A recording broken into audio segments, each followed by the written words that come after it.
ఆంధ్రప్రదేశ్‌లో పోలీసులు వాళ్ళ వ్యవహారం ఏ స్థాయిలో శృతిమించిపోతుంది అంటే, పౌరుల హక్కులను హరించి వేయడం కోసం వాళ్ళు దాదాపు అన్ని హద్దులు కూడా దాటేసుకుంటూ వెళ్తూ ఉన్నారు. ఎన్ని సార్లు హైకోర్టు అసలు హైకోర్ట్‌ని కేరే చేయట్లే తర్వాత సంగతి. న్యాయస్థానాలను వాళ్ళు లెక్క కూడా చేయట్లే. ఏదో కొందరిని రాజకీయంగా సాటిస్ఫై చేయడం కోసం వీళ్ళు మొత్తం వ్యవస్థలనే అసలు దీనికి బ్రేక్ ఎక్కడో అర్థం కావట్లేదు.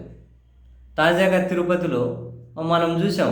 ఒక వ్యక్తి మద్యం తాగి కింద పడిపోయి ఉన్నారు. పక్కనే మద్యం తాగుతూ ఉన్నారు. మాట్లాడుకున్నాం కూడా మనం కూడా. అరే! ఆడ తాగి పడిపోయిండు. ఏ మద్యం తాగిండో. మిగిలిన వాళ్ళు భయం లేకుండా ఎట్లా తాగుతున్నారు చూడు అని. ఆ వీడియో ఎవరో రికార్డ్ అంటే ఆ వీడియో ఎవరైతే తీశారో, ఎవరైతే ఫస్ట్ సోషల్ మీడియాలో దాన్ని పోస్ట్ చేశారో, ఆ ఇద్దరు ముగ్గురంటే ఎవరో తిరుపతికి చెందిన వైసీపీ సోషల్ మీడియా కార్యకర్తలంట. వాళ్ళను పోలీసులు అరెస్ట్ చేశారు. అసలు మద్యాన్ని కంట్రోల్ చేయండిరా బాబు అంటే, బెల్ట్ షాపులను కంట్రోల్ చేయండిరా బాబు అంటే, తాగి వాళ్ళ ఆరోగ్యం నాశనం కాకుండా దాన్ని చూడండిరా బాబు అంటే, తాగి కింద పడిపోయిన ఫోటోలు అప్లోడ్ చేశారట. ఆ వీడియోలో వాళ్ళని అరెస్ట్ చేశారట. గొప్ప గొప్పగా పనిచేస్తున్నారే. అంతర్జాతీయ స్థాయిలో వీళ్ళకి అవార్డులు ఇచ్చుకుంటూ పోవాలి. అయితే అరెస్టులు చేసి వాళ్ళకు ముసుగులు తొడిగి రోడ్డు మీద నడిపించుకుంటూ పోతూ ఉన్నారు. పోయి మీడియా ముందు ప్రవేశపెట్టి, అదిగో మేము అంతర్జాతీయ హంతకులను, రేపిస్టులను, తీవ్రవాదులను పట్టుకున్నాం చూడండి అన్నట్టు మీడియా ముందు నలుగురు పోలీసులు కూర్చొని వెనకల వాళ్ళని ముసుగులు కట్టి నిలబెట్టి ఎంత తీవ్రంగా అవమానించినట్లు. మాకు అవమానించడం కోసం అరెస్ట్ చేసి ఇవన్నీ చేశారేమో సోషల్ మీడియా పోస్టుల మీదనా, దీని మీదనా. చివరికి ఆ మెజిస్ట్రేట్ దగ్గరికి తీసుకెళ్తే, మీరు ఇక్కడికి తీసుకురావడమే చట్ట విరుద్ధం, 40 నోటీస్ ఇచ్చి పంపించుకొని ఎందుకు ఇక్కడికి వచ్చి మమ్మల్ని రిమాండ్ అడుగుతున్నారు అని చెప్పి వాళ్ళని పంపించేయండి అని చెప్పి పంపించారు.